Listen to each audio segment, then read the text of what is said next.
네. 안녕하세요. 저는 아이오트러스트의 유민호입니다.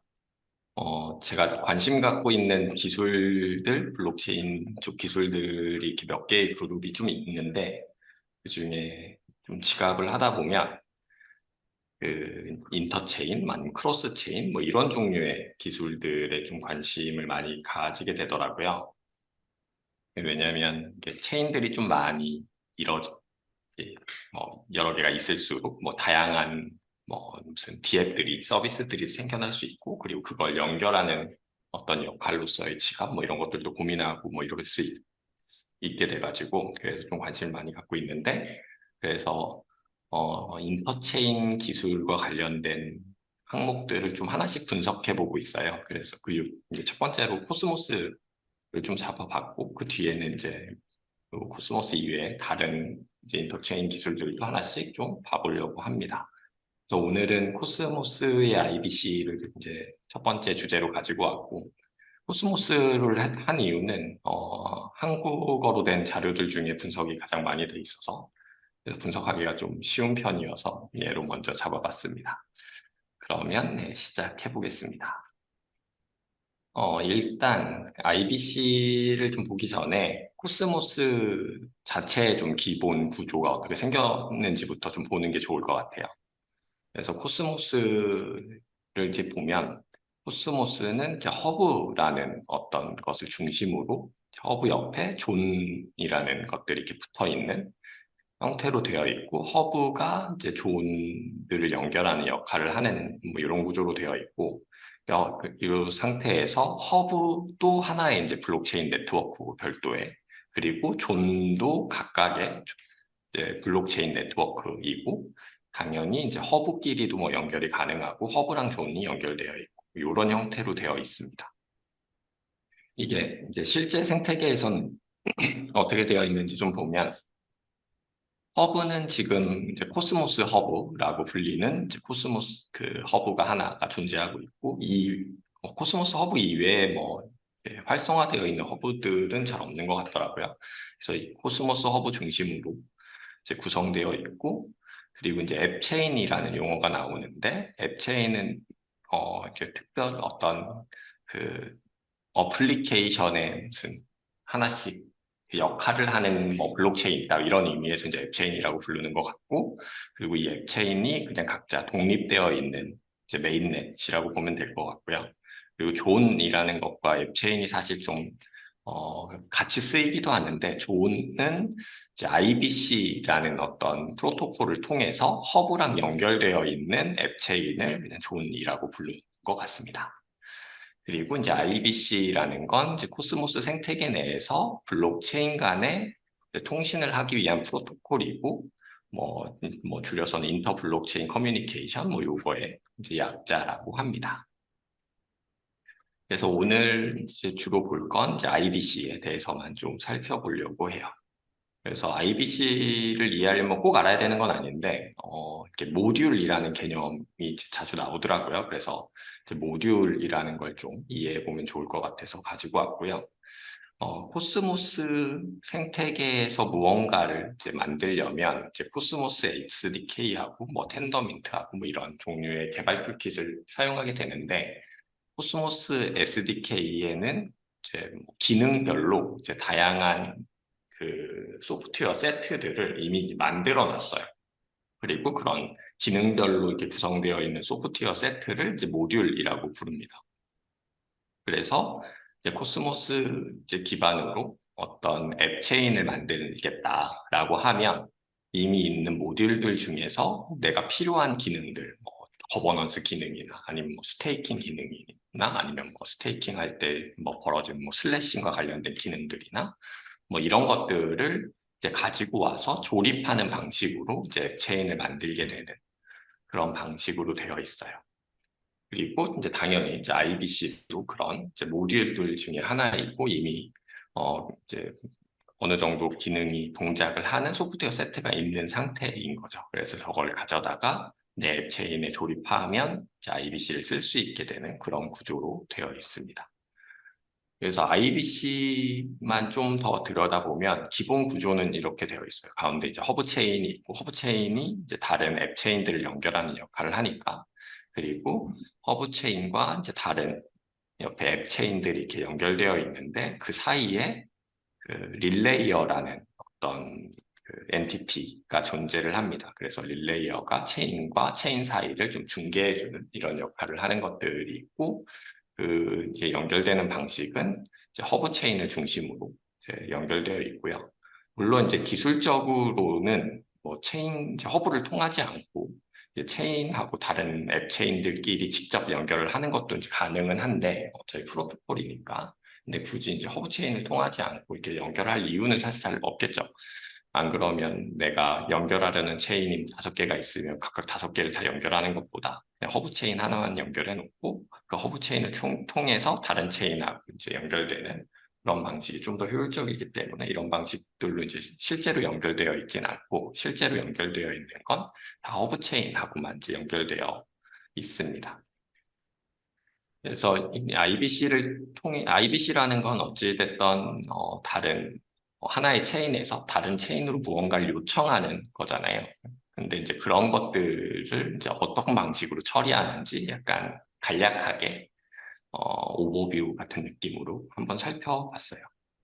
그래서 보통 이제 뭐 인터체인이 아닌 일반적인 트랜잭션을 이제 처리하는 건 처리할 때는 이제 사용자가 뭐 지갑을 통해 가지고 트랜잭션을 만들겠죠. 내가 뭐 내 지갑에 있는 어떤 토큰을 어떤 다른 주소에 전송하겠다. 뭐 이런 종류의 트랜잭션을 만들어서 지갑으로 서명을 한 다음에 그걸 이제 블록체인 네트워크에 이제 보내겠죠. 그럼 그걸 보내고 나면 블록체인 네트워크 안에서는 그 트랜잭션을 처리하겠죠. 뭐 그 토큰을 전송하겠다고 그러면 잔액들을 바꾸거나 뭐 이런 종류의 어떤 연산들을 거치고 난 다음에 그 연산 결과들을 실제 이제 연산을 하고 나면 상태가 변경될 거잖아요. 잔액도 바뀌고 이런 종류의 상태가 변경되게 될 텐데 그 상태를 이제 실제 블록에 이제 반영하고 나면 이제 끝나는 뭐 이런 방식으로 되어 있습니다. 실제로는 뭐 그림에서 보시는 것처럼 좀 더 복잡한 일들이 발생하겠지만 뭐 좀 제너럴하게 보면 요 정도의 단계를 좀 거치게 되는 것 같아요. 그게 어떤 블록체인 네트워크가 됐던. 근데 이제 우리가 보려고 하는 케이스는 이제 다른 체인의 요청이 있는 거죠. 그래서 내가 뭐 예를 들면 체인 S, S는 뭐 여기선 소스라서 그냥 S라고 썼고요. D는 이제 데스티네이션이라서 D를 썼는데 체인 S에 있는 어떤 토큰을 다른 체인으로 이제 보내고자 하는 뭐 이런 케이스들이 있을 수 있겠죠. 이런 케이스를 좀 보면 체인 2개가 있고 그 체인 둘 사이에는 이제 릴레이어가 있다고 말씀드렸잖아요. 그 릴레이어는 체인들을 이제 모니터링하고 있습니다. 저 체인에서 무슨 다른 체인으로 보낼 요청이 있는지 없는지 뭐 이런 것들을 좀 계속 그 쳐다보고 있는 거죠. 이런 상태에서 이제 어떤 사용자가 똑같이 트랜잭션을 보내요. 내가 뭐 갖고 있던 어떤 토큰을 저 체인을 보내겠다. 뭐 이런 것들을 하게 되면 체인 S에서는 일단 사용자가 받은 처리를 이제 트랜잭션을 한번 처리하겠죠. 처리를 하고 난 다음에 이 처리를 봤더니 이 트랜잭션은 다른 체인에 뭔가 요청이 있는 거네라는 걸 이제 알 수 있을 테고 그걸 보고서 얘는 지금 IBC 요청이 있다는 걸 표시해 둡니다. 체인 S에서. 그럼 릴레이어는 계속 모니터링을 하고 있다고 그랬잖아요. 그럼 모니터링을 하고 있다가 체인 S에서 어떤 요청이 있다는 걸 이제 그 보게 되고 그 요청을 이제 가지고 옵니다. 저에게 새로운 요청이 있네. 그래서 가지고 오고 그 요청을 얘는 체인 D한테 가는 거니까 체인 D에 이제 전달을 해주는 거죠. 그래서 체인 D에 이제 체인 S에서 보낸 이제 IBC 요청을 이제 전달을 해주고 나면 체인 D에서는 그 요청을 이제 당연히 처리하고 그 처리에 대한 결과가 또 IBC 결과가 있다는 걸 또 표시해 둡니다. 릴레이어는 계속 양쪽 체인들을 계속 모니터링하고 있으니까 결과가 있다는 걸 다시 가져와서 릴레이어에서 그걸 이제 요청한 체인 S한테 다시 보내주는 거죠. 그런 다음에 그 결과를 이제 체인에서 다시 받으면 이제 IBC 처리 결과를 보고 이제 마무리 작업을 하는 이런 단계로 이제 구성이 됩니다.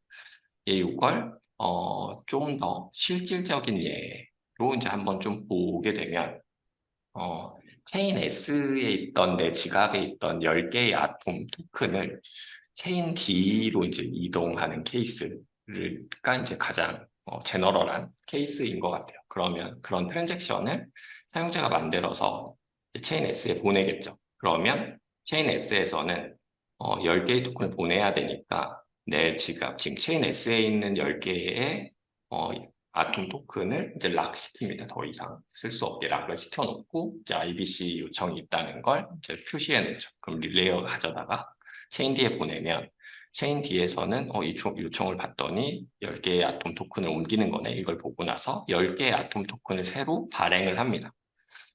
그리고 나서 이제 잘 됐다는 표시를 이제 해놓는 거죠. 그럼 다시 그 결과값을 이제 릴레이어가 다시 체인 S한테 보내주게 되고, 다시 되고 나면 이제 실제로 이제 저쪽에서도 미팅이 잘 됐으니까 이제 잘 처리됐네. 뭐 이런 것들을 표시하게 되고, 만약에 이제 체인 D에서 무언가를 처리하다가 에러가 났거나 아니면 릴레이어가 뭔가 에러가 났다고 하면, 그러면 앞에 2번에서 이제 10개의 저쪽에서 에러가 났다는 건 새로 발행이 안 됐다는 뜻이니까 그걸 다시 이제 언락 시키는 거죠. 2번에서 했던 작업을 다시 롤백 시키는 이런 과정을 거치게 됩니다.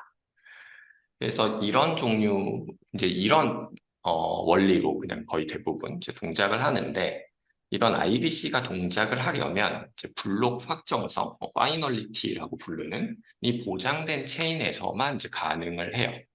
이게 뭐 예를 들면 블록이 확정된 그런 확정성이 없는 체인에서 이런 일들을 하겠다고 치면, 내가 한쪽 이제 체인 S에서 뭔가 락을 시켜놨는데 그게 그걸 보고서 체인 D에서는 새로 10개의 토큰을 민팅을 했는데, 근데 얘가 다시 롤백이 돼요. 확정성이 없어서 그 포크가 일어나거나.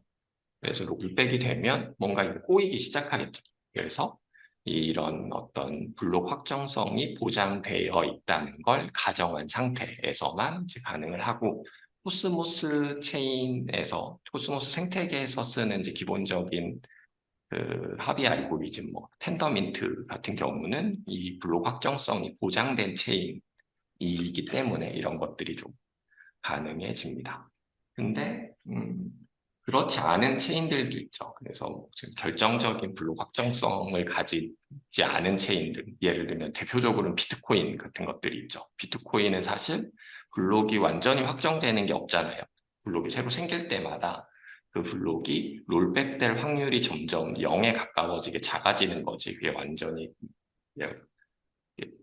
확정이 되는 이런 상태가 이제 가지지 않기 때문에, 만약에 코스모스의 기술을 이용해서 코스모스의 앱 체인 중에 하나로 비트코인과 연결하고 싶다, 뭐 이런 것들을 하기 위한 어떤 기술들이 필요하게 되고, 이제 그런 종류의 이제 기술을 이제 페그존이라고 부릅니다. 그래서 이 페그존이 하는 역할은 뭐 예를 들면 그 비트코인하고 코스모스 허브를 연결하겠다 그러면 중간에 이제 페그존을 두는데, 그 페그존이 계속 비트코인의 상태를 이제 트래킹하면서 어떤 블록의 완결성에 대한 조건을 이제 설정합니다. 그래서 뭐 예를 들면 비트코인이면 보통 6개의 블록, 내 트랜잭션이 들어가고 나서 블록이 6개가 쌓이고 나면 그건 거의 뭐 99.9% 이렇게 확정되어 있다. 뭐 보통 이런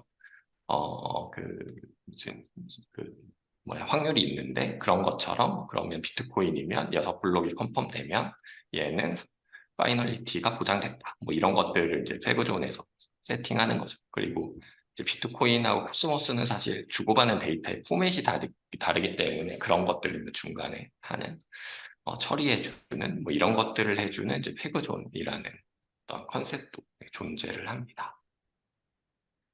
그래서 릴레이어는 이제 앞에서 말씀드린 때는 이제 하나인 것처럼 했지만, 사실 이제 누구든지 릴레이어로 참여를 할 수 있어요. 그래서 아까 릴레이어가 모니터링해서 내가 IBC 요청이 있는지를 보고 가져오는 방식이라고 그랬잖아요. 그런 방식이기 때문에 사실 이제 여러 개의 릴레이어가 있을 수 있는 거죠. 그렇지 않고 체인에서 어떤 릴레이어한테 이 메시지를 처리해줘 이렇게 보내는 거면 사실 여러 개를 갖기가 굉장히 어려운데, 그렇지 않고 릴레이어 갖고 오는 방식이기 때문에 이제 여러 개의 이제 릴레이어가 존재할 수 있게 되는 거죠. 그러면 릴레이어가 여러 개의 개체가 릴레이어가 될 수 있다는 것. 그러면 이 릴레이어로 하게 되는 어떤 보상이 있어야 될 거잖아요. 그래야 릴레이어들이 참여를 하게 되고 그 릴레이어들이 많아져야 어떤 체인과 체인을 연결하는 그 통로가 좀 단단해질 테니까. 그래서 릴레이어의 보상 메커니즘이 이제 존재를 합니다. 그래서 ICS는 뭐 인터체인 스펙인가, 뭐 스탠다드인가 그런 건데, 코스모스 생태계에서 어떤 프로토콜들을 정의하는 규격이에요. 그 ICS 29번에 정의되어 있는데, 어, 거기 이제 나와 있는 방식으로 보면, 처음에 사용자가 트랜잭션을 보낼 때, 그 릴레이어 P를 예치를 해놓습니다. 그래서 그 예치를 하는데 총 세 종류의 그 릴레이어 P를 예치를 해놔요. 하나는 이제 뭐 리시브 P, 있고 하나는 뭐 그 액P가 있고 하나는 타임아웃 P가 있어요. 그래서 리시브 P 같은 경우는 그 이제 보내려고 하는 체인 S에서 체인 D로 뭔가 메시지를 전달해준 그 릴레이어한테 주는 보상이고, 액P 같은 경우는 처리한 결과를 다시 돌려주는 그 릴레이어한테 주는 보상이고, 이제 타임아웃 피 같은 경우는 중간에 뭔가 뭐 에러가 나서 처리가 안 됐다 그러면 이제 타임아웃이 발생하게 되는데, 그 타임아웃이라는 어떤 이벤트를 전달해주는 릴레이어한테 주는 피가 됩니다.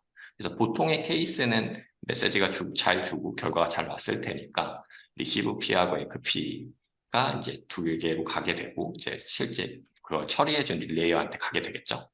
그리고 이제 타임아웃 피 같은 경우는 안 썼으니까 이제 타임아웃을 처리한 게 없으니까 그걸 다시 이제 예치한 사용자에게 다시 이제 돌려주는 이런 방식으로 되어 있다고 합니다. 그래서 마지막으로 뭐 IBC 가지고 이제 할 수 있는 것들이 이제 몇 가지가 정의되어 있는데, 이제 기본적으로는 뭐 앞에 말씀드린 것처럼 뭐 토큰을 전송하거나 NFT를 전송하거나 뭐 이런 것들을 이제 다른 체인으로 보내는 것들이 일단 기본적으로 가능할 테고요. 이제 두 번째는 이제 인터체인 어카운트인데, 이렇게 다른 체인에 있는 뭐 계정을 관리한다 뭐 이런 컨셉인데, 예를 들면 이런 거예요. 내가 어떤 체인 S에서 S 체인에 있는 계정을 가지고 체인 D에 어떤 디파이 프로토콜이 있는 거죠. 그걸 체인 D에 내가 어떤 어카운트를 가지지 않은 상태에서 그냥 체인 S에서 그걸 다 컨트롤하는, 그래서 체인 S에 내가 10개의 아톰 토큰이 있는데 그걸 체인 D로 보내서 그걸 어떤 디파이에서 다른 토큰으로 스왑을 한 다음에 그 토큰을 다시 체인 S로 가져오는 그런 것들을 하나의 트랜잭션으로 이제 처리할 수 있게 되는 거죠. 그러면 내가 체인 S에 있는 어떤 어카운트만 가지고도 다른 체인에 있는 기능들을 좀 사용할 수 있게 되는 뭐 이런 종류의 컨셉이라고 보시면 됩니다. 그리고 이제 마지막으로 좀 있는 기능이 크로스 체인 밸리데이션인데, 보통 코스모스에 있는 그 생태계에 있는 체인들은 각각 자체의 그 합의 알고리즘을 가지고 있어요. 그래서 각각의 이제 밸리데이터들이 이제 존재하고 이렇게 있는데, 그러다 보니까 그 체인들이 하나씩 확장할 때마다 계속 밸리데이터를 모아야 되는 이런 부담들이 있는 거죠. 그래서 폴카닷 같은 경우는 이렇게 가끔 이렇게 종종 그 코스모스랑 좀 비교를 많이 하는, 폴카닷 같은 경우는 쉐어드 시큐리티라는 컨셉으로 되어 있는데, 그래서 그 이제 하나 중앙에 있는 어떤 밸리데이터들의 그룹이 각각의 모여 있는 다른 붙어 있는 체인들의 그 뭐 합의나 뭐 이런 블록 검증들을 이렇게 해주는 그런 모델이거든요. 그런 것처럼 이 IBC를 가지고 다른 체인에 있는 블록 검증 기능을, 이제 내가 체인 S인데 내가 직접 밸리데이터들을 가지고 있는 게 아니고 다른 체인에 있는 밸리데이터들한테 내 블록을 검증해 달라고 어떤 요청을 하는 이런 것들을 할 수 있게 되는 거죠. 네, 그래서 이런 컨셉들이 좀 있는 것 같고, 이게 마지막 장표인데, 네. 그래서 이게 제가 이제 관심을 갖는 이유가 약간 이런 데서도 있는데, 이건 코스모스의 어떤 문서에서 봤던 내용인 것 같아요. 보통 중앙화된 브릿지들 있잖아요.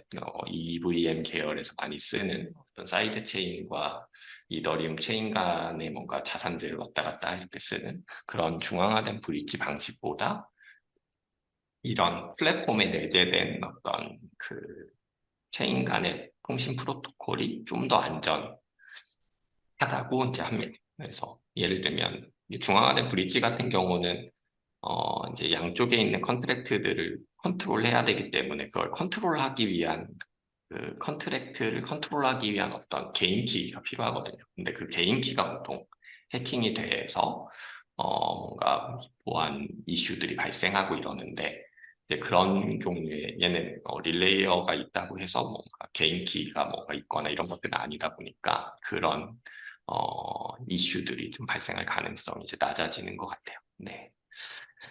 제가 준비한 내용은 네, 여기까지입니다. 네, 감사합니다.